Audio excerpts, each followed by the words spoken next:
오늘 민수기 14장 말씀을 읽는 날입니다. 이 14장의 내용은 가나안 땅을 정탐한 12명의 보고를 듣고 나서 백성들이 하나님 앞에 어떻게 반응을 했는지, 또 그 말을 들었을 때 모세가 또 하나님 앞에 어떻게 간구했으며 그 기도를 들으신 하나님께서 어떻게 하시겠다라고 말씀하는가 하는 내용들을 기록해 줍니다.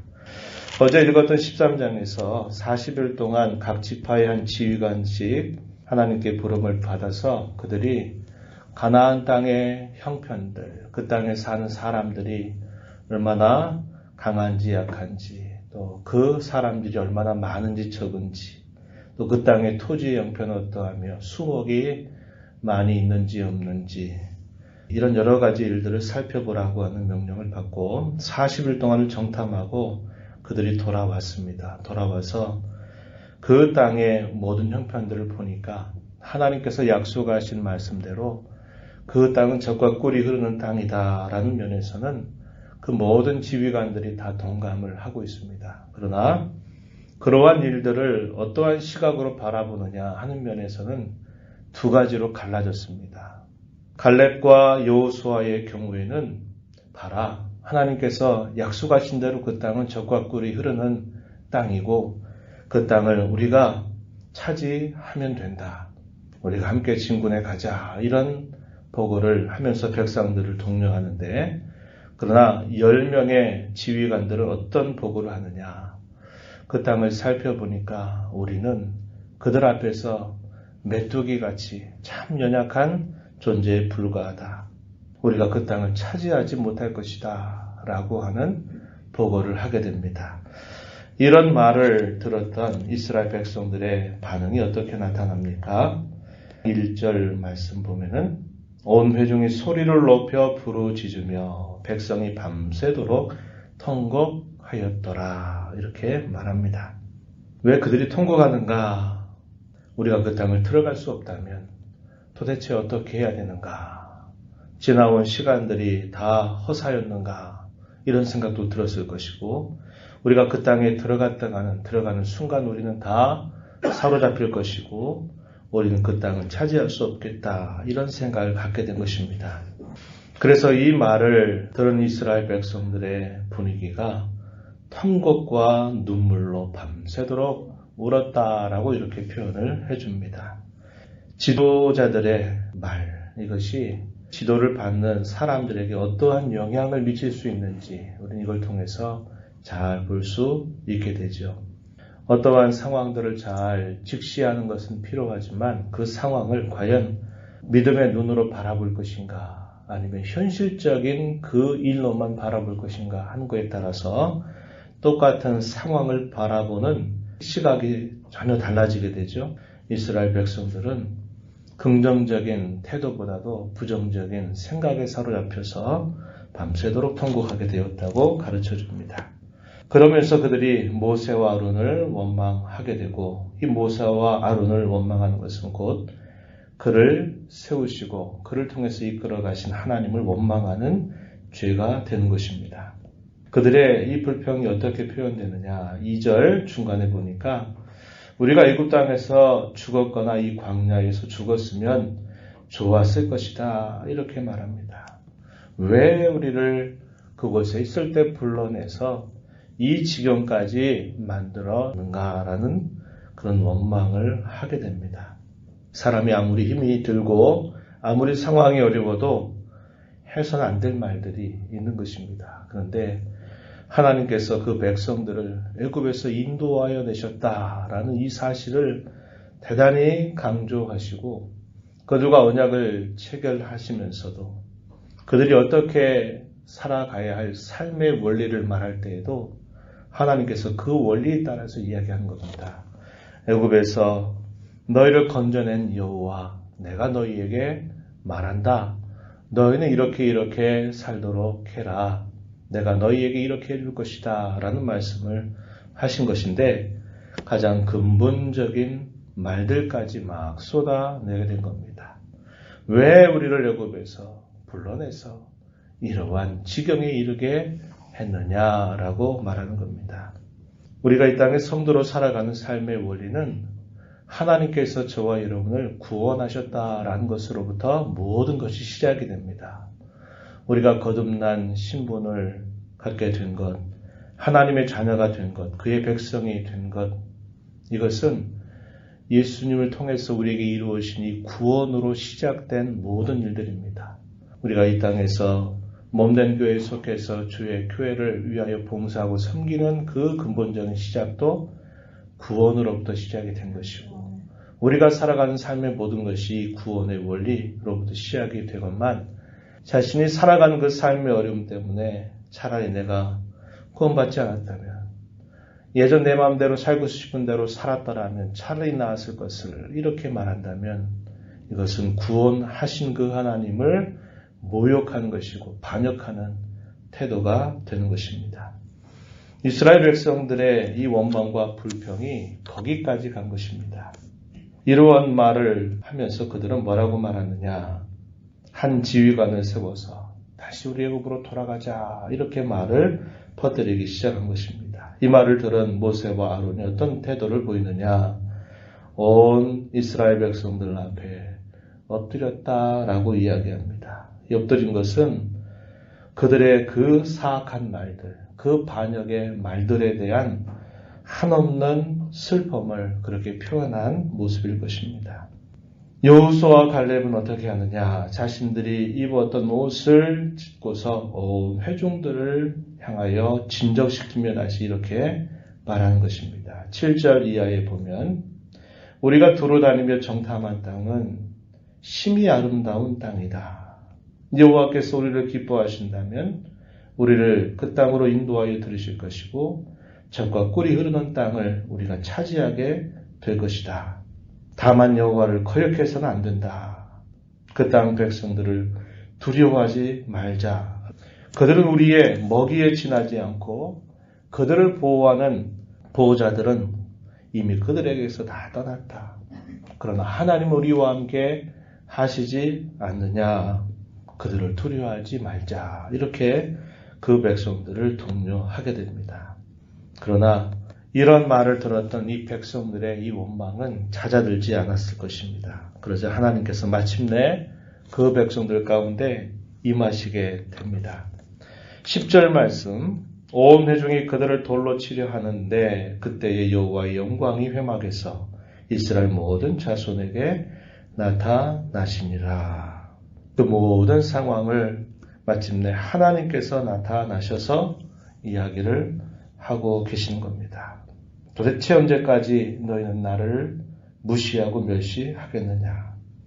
내가 그렇게 말했거늘 너희는 도대체 언제까지 믿지 않겠느냐? 심하게 책망하시는 말씀이 주어집니다. 11절, 이 백성이 어느 때까지 나를 멸시하겠느냐? 내가 그들 중에 많은 이적을 행하였으나 어느 때까지 나를 믿지 않겠느냐? 이렇게 책망하시면서 그들의 그 죄악에 대하여 하나님이 이렇게 하시겠다 말씀하시죠. 12절에 전염병으로 그들을 쳐서 멸하겠다. 내가 그들보다 크고 강한 나라를 이루게 하겠다. 하나님께서 이렇게 말씀을 하십니다. 이 말을 들은 모세는 또 다시 하나님 앞에 엎드려서 그 백성들의 모든 죄악을 용서해 주시기를 간곡하게 간구를 올리게 되죠. 그러한 간구의 내용 가운데 그가 간구하고 있는 것 19절 가서 보면 이렇게 말합니다. 구하옵나니 주의 인자의 광대하심을 따라 백성의 죄악을 사하시되 애굽에서부터 지금까지 이 백성을 사하시는 것 같이 사하시옵소서. 하나님 앞에 간곡하게 올리는 중재의 기도였습니다. 하나님의 그 크신 인자, 그 인자의 광대하심을 기억하셔서 이제까지 모든 죄를 용서하신 것처럼 지금도 이 백성들의 이 죄악과 반역을 용서하여 달라고 하나님 앞에 간곡하게 기도를 올리게 됩니다. 이 말씀을 들으신 하나님은 또다시 그들에게 죄를 용서하신다고 말씀하십니다. 그러나 하나님께서 분명하게 그 백성들을 한편으로는 징계하고 또 한편으로는 훈련하실 것을 말씀하는데 그 징계의 내용은 뭐냐? 여호수아와 갈렙 외에는 아무도 애굽에서 나온 백성들이 가나안 땅에 들어가지 못한다. 이렇게 말씀하십니다. 광야에서 다 엎드러지게 될 것이다 라고 하나님께서 그렇게 말씀을 하시고 그들이 빨리 들어갈 수 있는 이 가나안 땅의 길을 하나님께서 돌리십니다. 우회하셔서 어디로 가게 하시는가? 25절에 보면은 돌이켜 홍해의 길을 따라서 광야로 들어갈지니라. 광야의 길로 인도하신다는 겁니다. 파란 광야의 그곳에 하나님께서 오랜 시간 동안 그 백성들을 계속적으로 돌려가시면서 그들을 훈련하실 것을 하나님께서 말씀하시는 것이죠. 이 백성들이 그 말씀을 듣고서 어떤 반응을 보이느냐? 39절 말씀에 이렇게 반응합니다. 백성이 크게 슬퍼하였다 이렇게 표현하고 그들이 모세에게 나와서 이렇게 말합니다. 40절에 보소서 우리가 여기 있나이다. 우리가 여호와께 설하신 곳으로 올라가리니 우리가 범죄하였음이니이다. 올라가라 할 때에는 그들이 어떻게 했나요? 원망과 불평을 쏟아내는데 밤새도록 잠도 안 자고 그들이 원망하더니 왜 우리를 애굽에서 건져냈냐고 이렇게 원망하면서 우리가 이제라도 한 사람을 세우고 우리가 다시 애굽으로 돌아가자 이런 말을 하면서 사람들이 들썩들썩거렸습니다. 하나님께서 그 백성들을 벌하시겠다고 말씀하고 너희들 가운데 두 사람에는 결단코 이 약속의 땅에 들어가지 못한다 하는 말씀을 듣게 된 그 백성들이 그것으로 인하여 슬퍼하면서 이제라도 우리가 올라가겠습니다 라고 말하는 것입니다. 모세가 이렇게 이야기하죠. 너희가 어찌하여 이제 여호와의 명령을 범하느냐? 이 일이 형통하지 못할 것이다. 여호와께서 너희 중에 계시지 않는데 너희가 올라간들 무슨 소용이 있겠느냐라고 이야기합니다. 너희가 올라가면 너희가 반드시 대적에게 패하는 일이 있게 될 것이다. 올라가지 말아라. 이렇게 이야기합니다. 모세가 이렇게 이야기하는 데에는 하나님께서 그 백성들 가운데 다시 계셔야만 된다는 겁니다. 하나님이 왜 그 백성들에게서 마치 등을 돌리시듯이 하셨을까요? 그 백성들의 끊임없는 거역이었어요. 불신앙이었습니다. 그런데 그러한 일이 회복이 되지 아니한 채 올라가겠다고 말하는 것은 순서가 바뀐 것입니다. 어떤 순서일까요? 하나님이 그 백성들과 다시 함께하고 하나님께서 그들이 앞서 행하시도록 해야만 그들이 올라갈 수 있는 것이었어요. 그것을 회복하지 아니한 채 이제라도 올라가겠다고 이렇게 모세를 찾아와서 말하는 것은 순서가 뒤바뀐 것이죠. 이 말을 모세가 이렇게 했을 때 이 백성들이 어떻게 합니까? 그 모세의 말을 듣지 않아요. 야, 우리가 이제라도 올라가자 해가지고 올라갔어요. 어떤 일이 벌어졌나요? 마지막 절입니다. 아말렉인과 산간지대에 거주하는 가나안인이 내려와 그들을 무찌르고 호르마까지 이르렀다. 이렇게 말합니다. 순종하는 것 같이 보이는데 때를 지나버린 순종입니다. 때늦은 순종이었어요. 하나님이 원하실 때 그들은 그 순종의 태도를 보이지 않았습니다. 그 순종 대신에 배역과 반역, 또 하나님을 향한 불신앙을 그들이 표했던 것이에요. 그래서 순종할 기회를 그들은 이미 놓쳐버린 상태가 됐습니다. 그런데 그러한 상황들을 하나님께로 진정한 회개를 통해서 되돌리지도 아니한 채 이제 뒤늦게 자신들이 올라가겠다고 이야기합니다. 그런데 그것이 도리어 뭐가 됩니까? 또 하나님을 향한 반역이 된 것입니다. 우선적인 것이 있고 차선적인 것이 있습니다. 우선적으로 가장 우리가 중요하게 여겨야 될 것은 뭘까요? 하나님과의 관계를 점검하는 것입니다. 죄악에 대해서 또 하나님 앞에 배역했던 그 우리의 잘못으로부터 하나님 앞에 진정으로 돌아서는 일이 가장 우선적인 것입니다.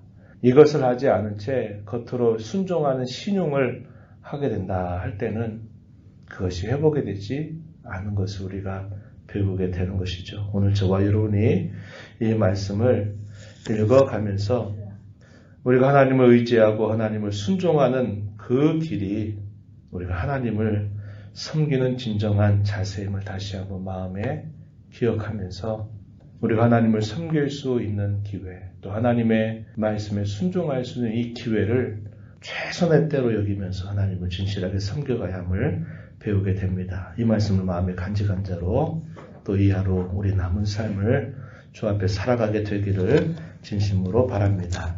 하나님 아버지, 이 새벽 시간에도 저희들을 불러주심을 감사합니다. 아침마다 주의 인자하심으로 밤마다 주의 성실하심으로 저희들의 삶에 함께 하시는 하나님, 우리에게 말씀하시며 앞장서 가실 때 그 말씀에 의지하고 순종하며 저희들의 걸음을 늘 주와 더불어 동행하는 자로 걸어가는 저희들의 삶이 되게 하여 주시옵소서. 현실에 눈과 마음이 어두워져서 살아 역사하신 하나님을 보지 못하고 저희들의 고집과 아집으로 살아가는 삶이 되지 않게 하시고 믿음을 따라서 하나님이 저희들에게 보여주시는 말씀을 힘써 의지하고 순종하며 살아가는 복된 삶이 되게 하여 주옵소서. 특별한 때에 하나님을 섬기고 주의 말씀에 순종할 기회를 주실 때 그것을 흘려보내지 않게 하시고 하나님을 섬기며 순종하는 삶을 통해 하나님께 영광이 되게 하시고 하나님이 행하시는 그 구원의 역사에 참여하는 저희들의 삶이 되도록 주님 인도하여 주옵소서. 오늘도 아버지의 은혜를 간절하게 바라며 주 앞에 나왔사오니 저희들을 긍휼히 여겨주시고 용납하시며 저희들의 간구의 귀를 기울여 주시며 기도 가운데 주와 교제하는 복된 시간이 되게 하여 주시옵소서. 예수님 이름으로 간절히 기도하옵나이다. 아멘.